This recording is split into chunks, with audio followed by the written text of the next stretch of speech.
Chris, you think at least that some Republicans are setting the stage for here we go again. I thought Robert was right to point out that Kari Lake seems to be walking this very, very fine line, and we heard from her a little bit earlier today, reminding us that, hey, she was behind in the primary, came back from behind to win, and both Chris Stirewalt and Scott Tranter have said Arizona is going to take an awfully long time, which means as we look at the Senate map, there's really no way to decide control of the Senate that doesn't run through Arizona. We are absolutely watching the race. Your analysis is correct.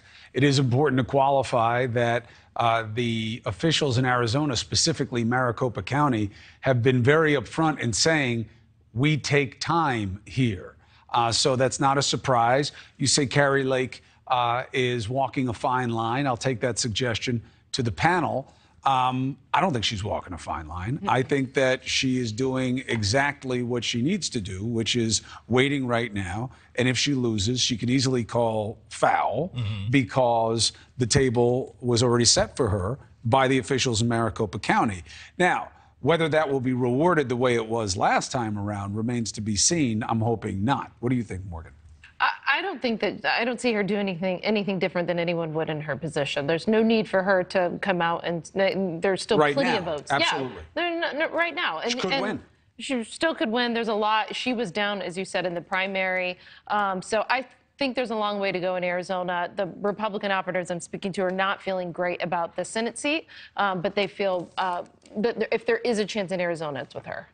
I think they're laying the groundwork to call foul, and it is troubling. And I hope I'm wrong, but look, you know, they knew that her opponent was the current Secretary of State, and so in that position, you are supposed to oversee this election. And so I think that, you know, she knows that. She knows the vulnerabilities. You're absolutely right. Sometimes these take a while. But I hope that we can see her concede and maybe not talk about God's hand in the race, but the votes that are out. That's my hope in this process. Well, look, the mistake is trying it in the press and allowing political conjecture to be a substitute or a proxy for litigation.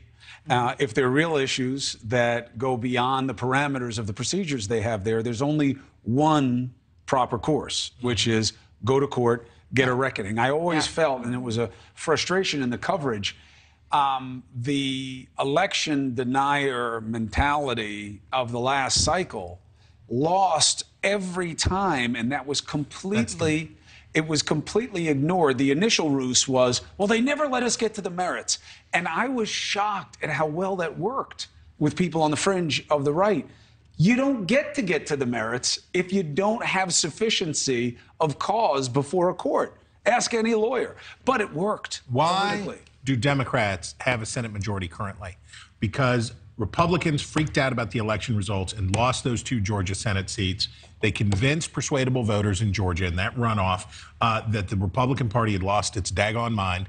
And then they convinced a bunch of sadly very gullible people not to vote at all. There were Republicans going down there, don't even vote. So they lost voters on both ends. So there's your first verdict about how election denialism, which is a hokey term, but I'll stick with it, how that hurt Republicans. Oh, so we have that as a record. Tonight we get another record, right?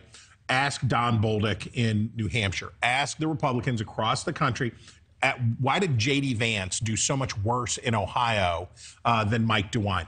To what do we account this gap? And if the Republicans lose the Senate again and don't come up with the Senate in what should have been a good Republican year, this flim-flam around elections and talking about elections, Americans do not like it when you deny the results of the election. When you are a sore loser, voters don't care for it. What you're supposed to do is accept the result. You're supposed to say, we'll get you next time, and you come back and do it again.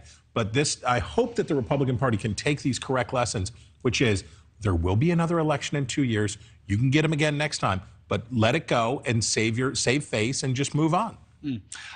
Do you think the Democratic Party, Johanna, would have been better served if instead of Sean Patrick Maloney losing, if he does in fact lose, it had been AOC? You know, this is what I've talked about. So there's a couple things with AOC. This democratic socialism, I think, actually has cost us Florida. Florida is a place where there are people who have lived in socialist and communist regimes, and so there's a huge problem with that term. I often say, like, the Senate is not actually in our hands because we have two people who caucus with us. We don't have everyone as Democrats. So this democratic socialism is dangerous for our party, especially with a Hispanic vote that's come from Cuba, from Venezuela, from places where this ideology has failed.